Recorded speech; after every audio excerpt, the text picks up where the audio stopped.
Oceans. They cover 2/3 of the surface of the Earth. For centuries, humans have been able to do little more than skim across the ceiling of this alien world. Most of it remained tantalizingly out of reach.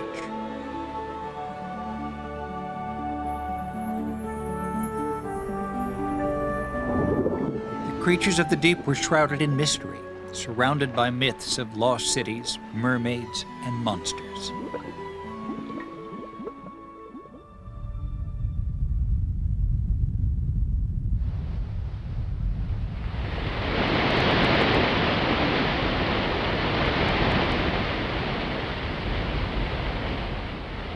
Over the last 150 years, we have explored ever deeper into the ocean.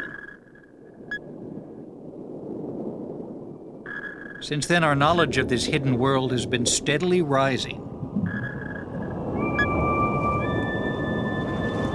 But we began on the surface, staring at an endless horizon. So what is an ocean? An ocean is quite simply a large expanse of water. Today, there are 5 of them. The Arctic Ocean is the smallest and made up almost entirely of ice. The Southern Ocean completely surrounds the continent of Antarctica.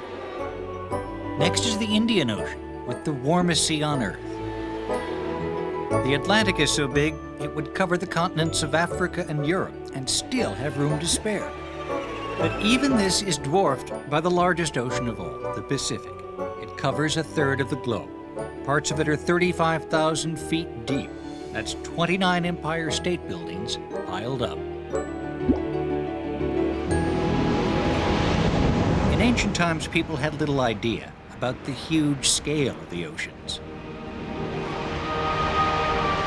The Greeks believed a river ran around the edge of the world, surrounding a single landmass.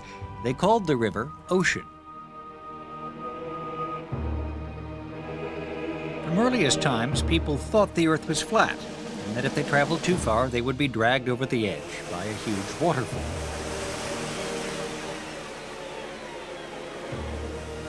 The Earth was never flat, but its surface has changed much over billions of years. Soon after it was formed, the Earth began to cool, clouds formed, and rain gradually filled the oceans.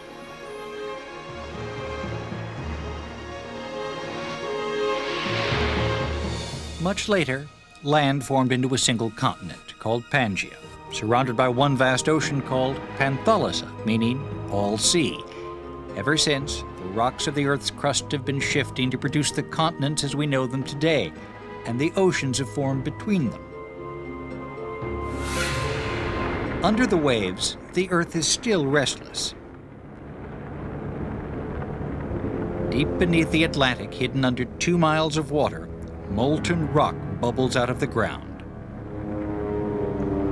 It has formed a mountain range longer than the Himalayas, the Rockies, and the Andes combined. Called the Mid-Atlantic Ridge, it is a sign of growth. The Atlantic is actually getting wider each year.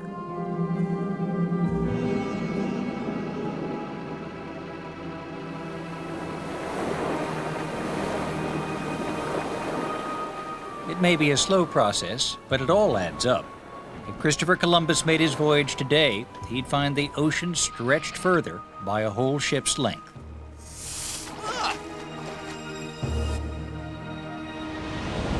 Where there is growth, there must also be shrinkage, or the Earth would burst open. The shrinkage happens at the deepest points on Earth, or trenches. Here, one part of the crust slides under another, carrying the rock down into the heart of the planet. Around Hawaii, the ocean is so deep that if you add its depth to the height of the peak above, Mauna Kea, you discover the highest mountain on Earth. But despite millions of years of change, the oceans remain linked in one vast mass. Wherever you are on the planet, dip your toe in the water and you are connected to every ocean. Considering the scale of the ocean, it's a wonder that this planet is not called water instead of Earth. Oceans are where life began and the source of the water that sustains all life. They contain 99% of the living space on the planet, a living space providing homes for the most remarkable creatures.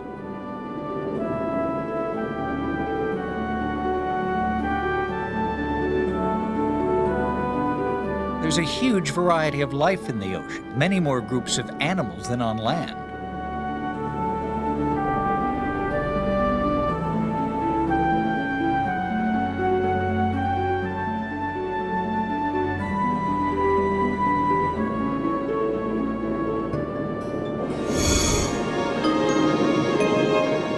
The startling colors of coral may resemble flower gardens, but these submarine cities are made up of billions upon billions of tiny creatures.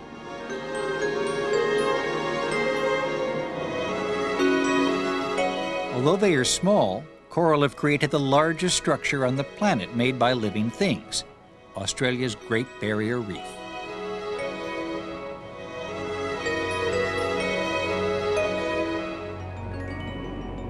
The largest fish is the whale shark, reaching 60 feet long, but this huge creature eats mostly tiny plankton.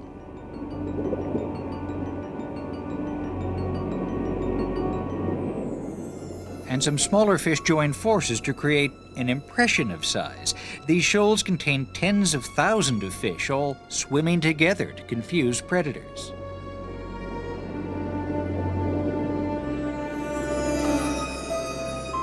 There's a complex food pyramid in the ocean. At the base are plankton, countless tiny plants and animals.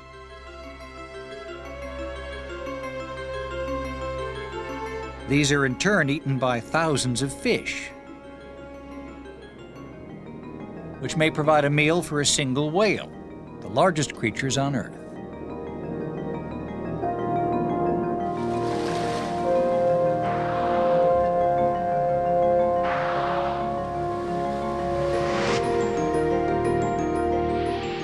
The color of the ocean always seems blue, because other colors penetrate water less easily. Red light travels the least distance. And even blue light can only reach down 1,500 feet. Below this, the waters are dark, and until recently we believed devoid of life. How wrong we were.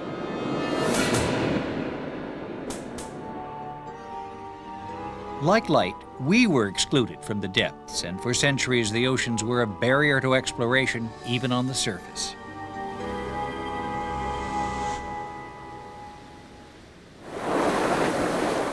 Legend has it that the Egyptians and Phoenicians found it impossible to defeat the currents of the Mediterranean until the invention of the sail, nearly 8,000 years ago.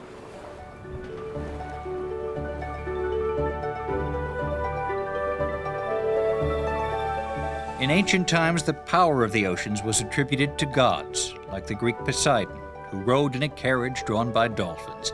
Sea creatures were said to dance at his passing. In early voyages around 1000 AD, the Vikings may have been the first to discover America, but such journeys were rare. The great civilizations of the world remained isolated.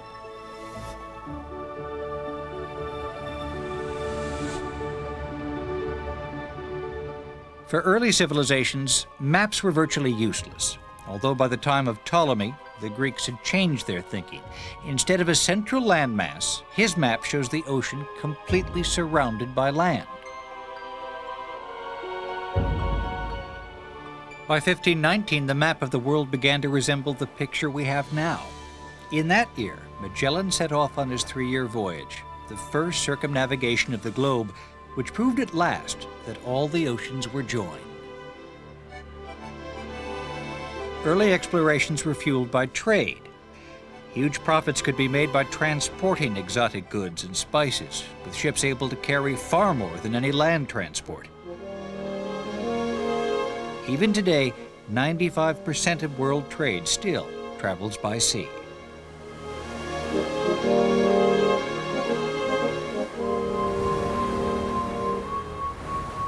But as voyages extended around the world, beneath the surface, the oceans and their inhabitants remain mysterious.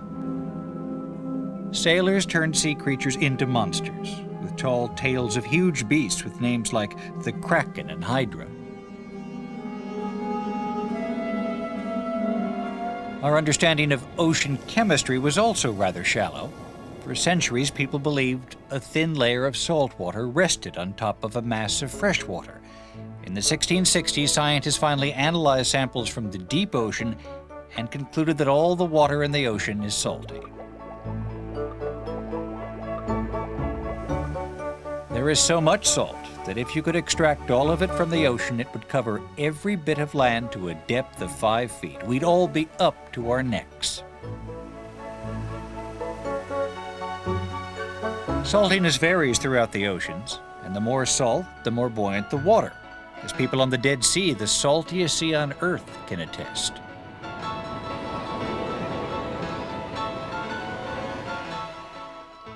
By the 1670s, an Italian scientist showed in a simple test that saltiness is one factor in keeping the oceans on the move. Using a divided tank with salty water-colored blue and lighter, fresher water left clear, he showed that the denser salty water will seep under lighter fresh water, pushing it up and creating circular flows, currents.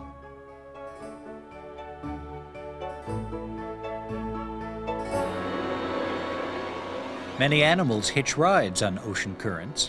One of the oldest creatures on Earth, the blue shark, uses the Gulf Stream on its North Atlantic journey in search of food. They travel thousands of miles with their young around the ocean, returning in time to breed.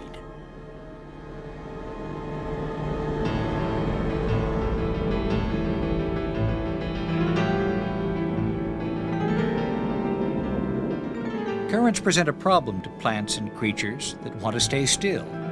The roots of kelp are actually an anchor to hold the plant in place, withstanding currents that are the equivalent of an underwater gale. Holding on with their tails are delicate seahorses. They are among the slowest of all fish and cannot swim against the current, so the tail becomes an anchor.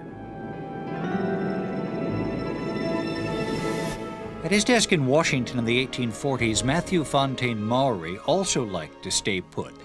Known as the Pathfinder of the Seas, he studied thousands of ships' logs, worked out their speed in different conditions, and created the first ever comprehensive charts of wind and current. Their impact was immediate. Sailing times across the oceans were slashed by up to 1/3. Novel methods have been employed to track the shifting seas. In the 1800s, thousands of bottles were released into the Atlantic. Each one had a note asking the finder to return to sender, making it possible to chart the currents. The original message in a bottle.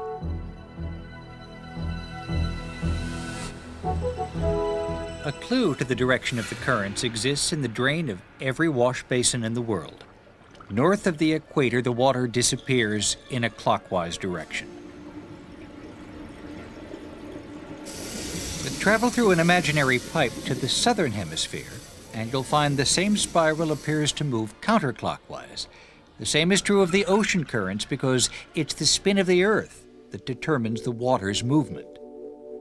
Water takes 3,000 times more energy to heat than air, and it takes longer to grow cold.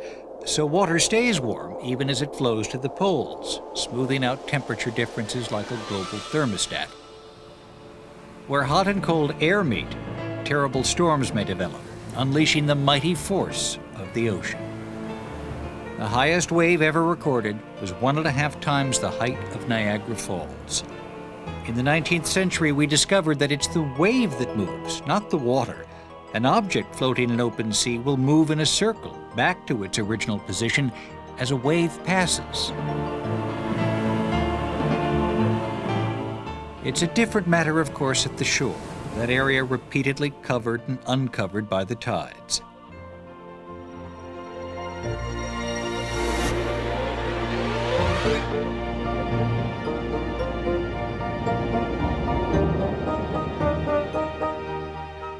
As levels of land and sea have shifted over thousands of years, even greater areas have been uncovered, leaving fossils of sea creatures high and dry.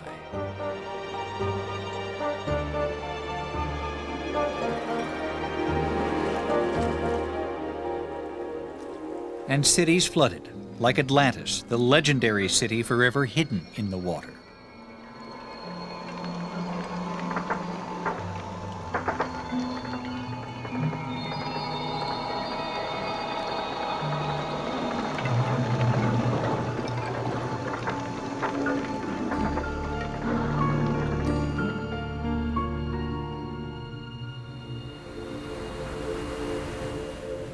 Levels of the ocean vary with the Earth's changing temperature. The slightest temperature rise, just half a degree, would expand the ocean and melt enough ice to cause flooding around the world. Currently, more than a tenth of the water on the planet is locked up in the ice caps, forbidding places for humans, but many animals have adapted to the cold.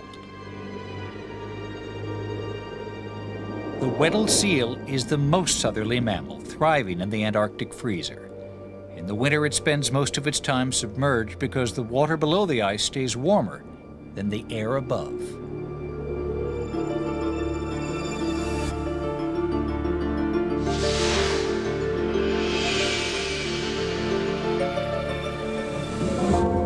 The oceans abound with life, and humans have always harvested their riches.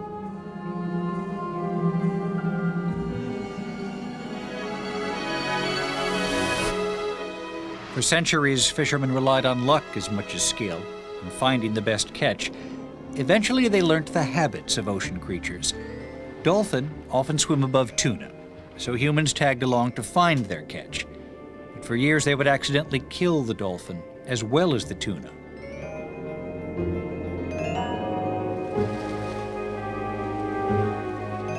Modern fishing methods have become far more sophisticated in targeting their catch.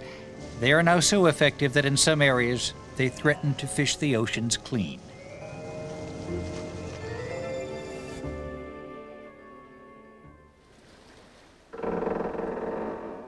The first confirmation of life throughout the deep came in the 1870s, when the ship HMS Challenger, equipped with the latest technology, made the first full-scale study of the ocean. Temperatures at different depths were measured, and nearly 4,500 new species of plants and animals were collected. The voyage proved conclusively that there was abundant life in the ocean depths.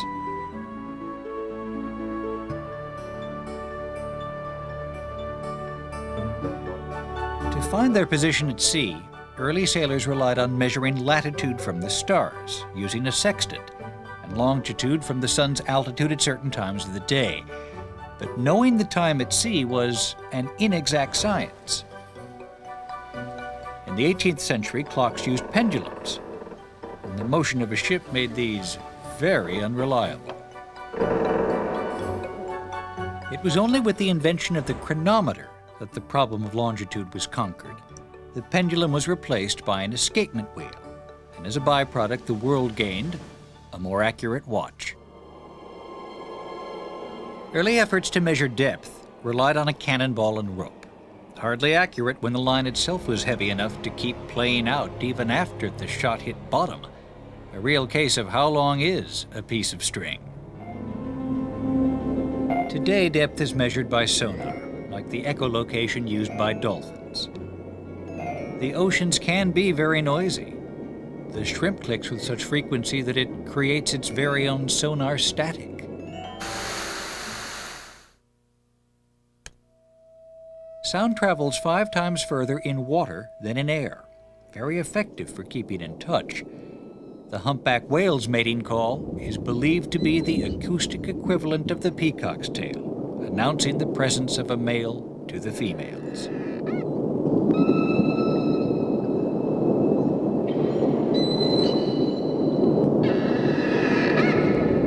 But thanks to the distance sound travels, the males can start singing while they're still hundreds of miles away from the females. Although the song they sing keeps changing, all humpbacks of the same pod sing a similar song. Maybe they're just following the latest musical trends.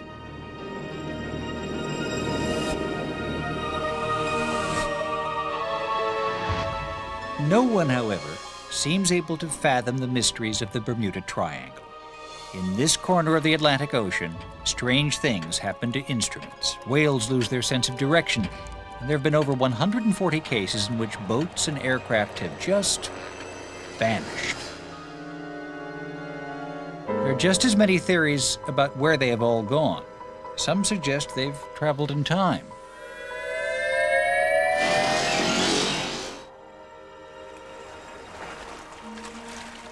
Centuries ago, people believed that some animals would literally disappear for a while each year.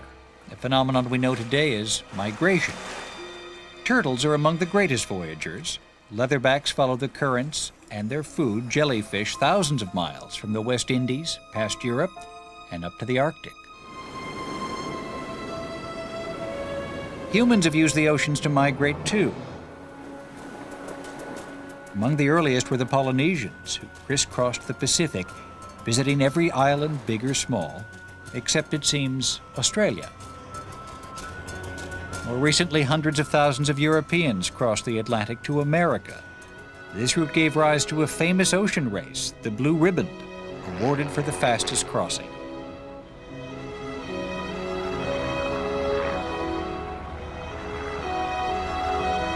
In the 1830s, the Great Western took 15 days, but by 1986, this had been trimmed to just 3.5 days.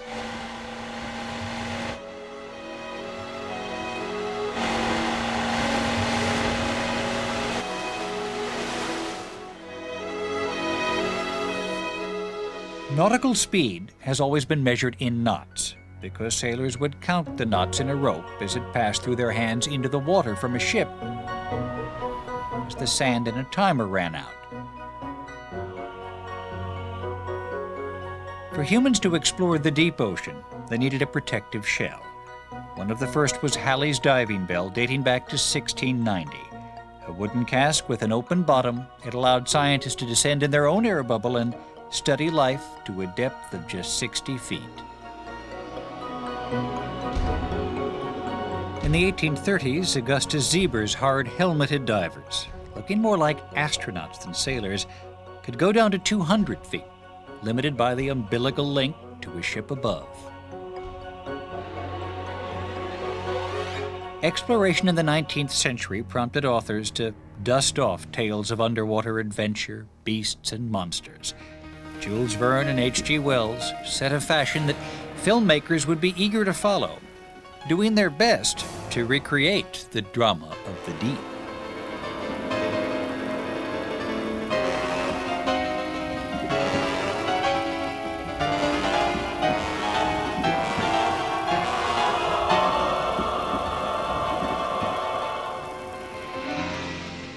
In 1943, it was Jacques Cousteau's invention of the scuba, standing for self-contained underwater breathing apparatus, that finally allowed us to fathom this new world untethered.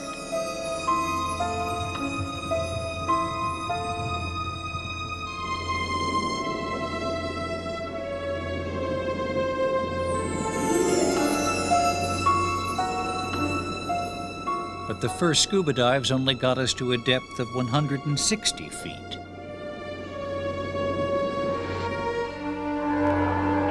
A seal is able to dive straight off land and down into the depths. But humans can't. We must spend time adjusting to the pressure, and below certain depths, that pressure is just too much. How much? At the deepest point of the ocean, the pressure is the equivalent of a human trying to support 50 jumbo jets. Which makes the discovery of animals at these depths even more amazing. These creatures have adapted to the pressure with lightweight bones and muscles, and their skin is so fine that they literally disintegrate if we bring them to the surface.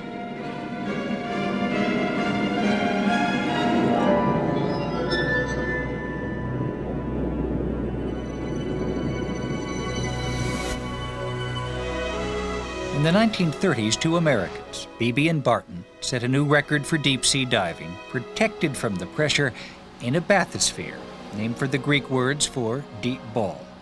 They reached 3,000 feet. We could finally observe life in the darkness of the depths.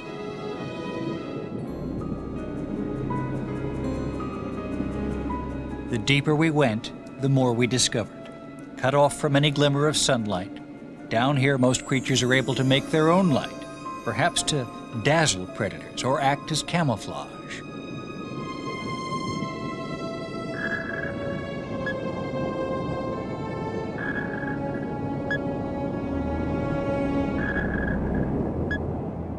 Combined with lights from an exploring vessel, It makes some of them, like these comb jellies, look more like spacecraft than animals.